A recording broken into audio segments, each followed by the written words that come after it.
Hi, this is Becky Norton talking to you from the Spirit of 76 Museum. I'm here with Jenny Arntz, the director of Main Street Wellington, and today we're going to talk a little bit about one of my favorite Wellingtonians, Myron T. Herrick. Many of you probably know the Herrick name because of Herrick Memorial Library, and we'll talk about the connection there in just a minute. What you may not know is why we are standing here with a picture of Myron T. Herrick on an organ, an old-fashioned pump organ. Well, Myron T. Herrick was born in Huntington and lived there, and then his father moved 2 miles away from Wellington and was a prosperous farmer, and I believe he also became a merchant at one time. From the time he was small, Myron decided that he wanted to go to college and he wanted to become a lawyer. His father really did not want him going off. He always felt that self-made men were just as smart, if not smarter, than anybody that went to university. He even tried to bribe Myron by offering him half of the farm if he would stay home and work with him. Myron Herrick was having none of it.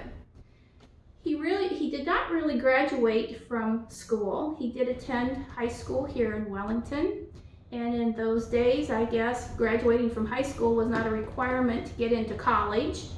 But he decided that he needed to raise some money because his dad was not going to support his dream of becoming a lawyer.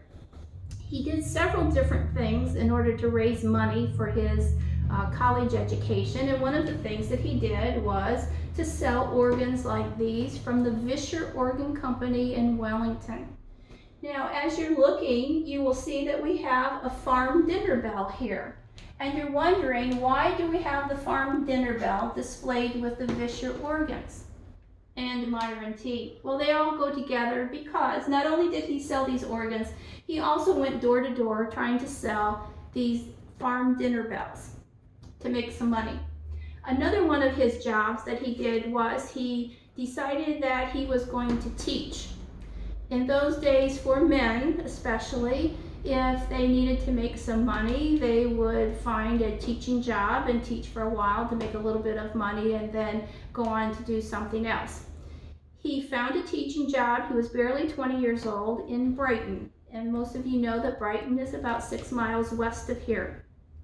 Well, in those days, there always seemed to be one tough kid that really did not want to keep a teacher in the building and wanted to be the boss. And of course, Myron T came up against a young man who was trying to bully him and getting him to quit, because if they didn't have a teacher, he didn't have to go to school. Well, one day it all came to a head, and the bully said that he was going to beat up on Myron T. Herrick.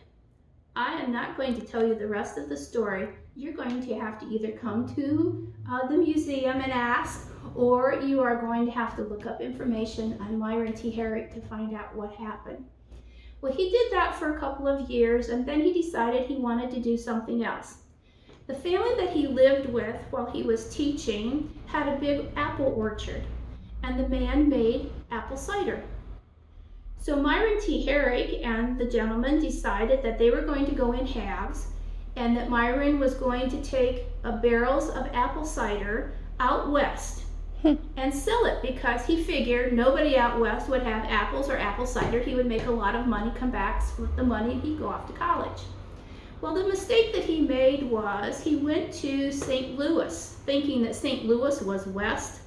Well, he found out that the people in St. Louis had apple cider, and that if he wanted to sell his apple cider, he would have to go out even farther west, which of course he did not have the money to do.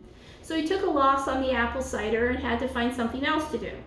He began writing newspaper articles for the St. Louis newspaper and did very, very well at it. He had quite a gift for telling stories and writing them. They actually wanted him to stay on, and he said no, he wanted to get back and go to college.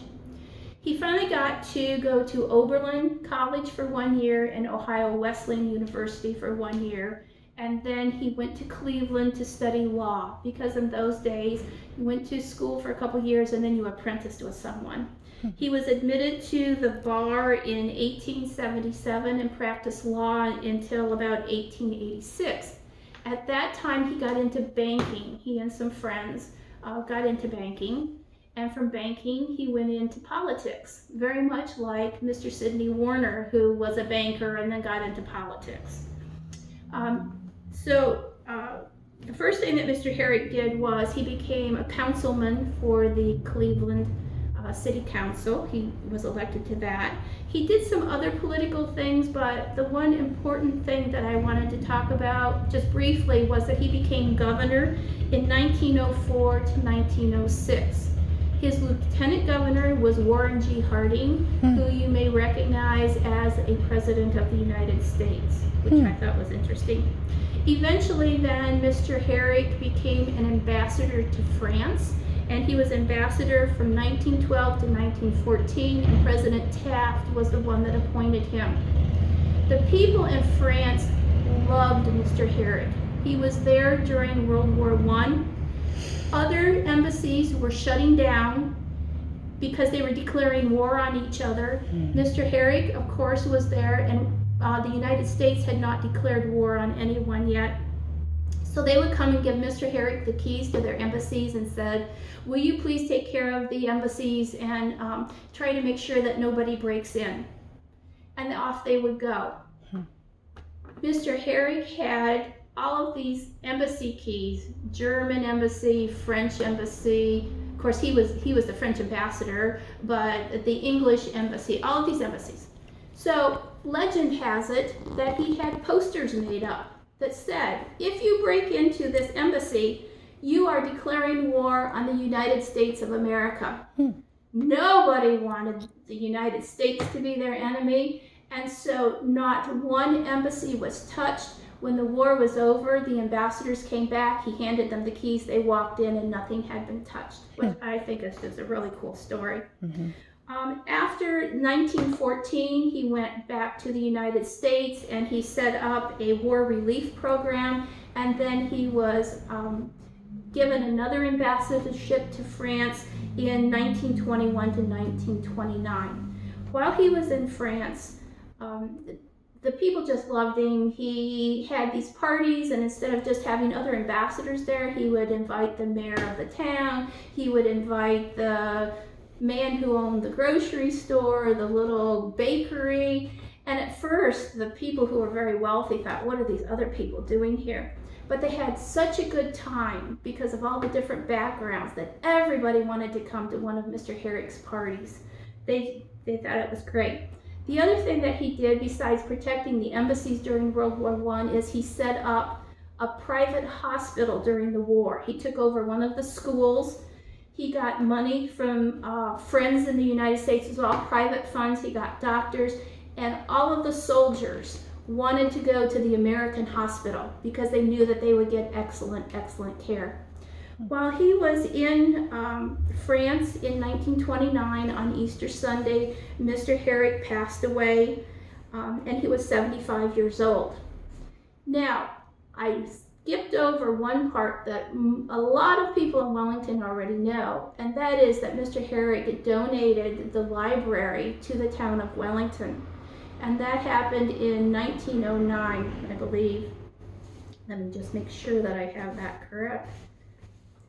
He came into town, he said, I want this library built. He had told people like 3 years before he wanted to, and they couldn't decide where to put it. He bought the American house, tore it down, had the library built. Miss Edith Robinson became the librarian for the library and was there, I think for 30 or 32 years. She was librarian at the time, one of the longest serving librarians. Another fact was that when Herrick died, he left $70,000 to the library, and that was for an addition. But one thing you might not know is that the library is not named after Mr. Herrick, our former governor and ambassador to France. He dedicated he dedicated the library to his parents. So the Herrick Memorial Library, while it holds his name, is actually dedicated to his mom and dad, Timothy and Mary Herrick. Now we have some did you know facts. Did you know the first Wellington Library was established in the 1830s and consisted of 2 drawers of books that were found in a shoe store? Did you know that in the 1840s the library was moved to the 2nd floor of Reed's General Store, and the librarian was paid the whopping sum of $100 a year? Whew. Did you know that those books were auctioned off and sold because they needed money to give to the Civil War effort? Okay. Shall I do my 4th of July, did you know? Sure, why not? All right. 4th of July, 1826, happened 8 years after Wellington had been established. And of course, the citizens really, up until that time, did not have a whole lot to put into a celebration. So they decided that this was going to be a huge celebration. They didn't have a flag, so they used a red shawl that they put stars and stripes and an eagle on. They hung it from a tree branch because they didn't have a flagpole. But they did have a table set up in the town square, and all of the women brought baskets of their best food, their prettiest pies, and of course there was no plasticware in those days, so they brought their china, their silverware, their glasses, their cups and saucers to have the celebration.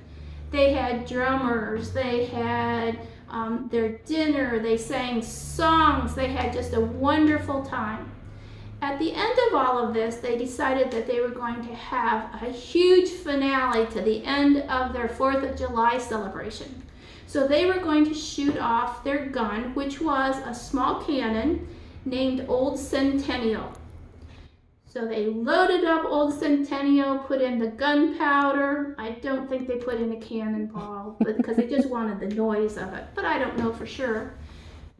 They put too much gunpowder in Old Centennial, and when they lit the fire, it exploded up into the air and came crashing down on the table, breaking the china and the crockery.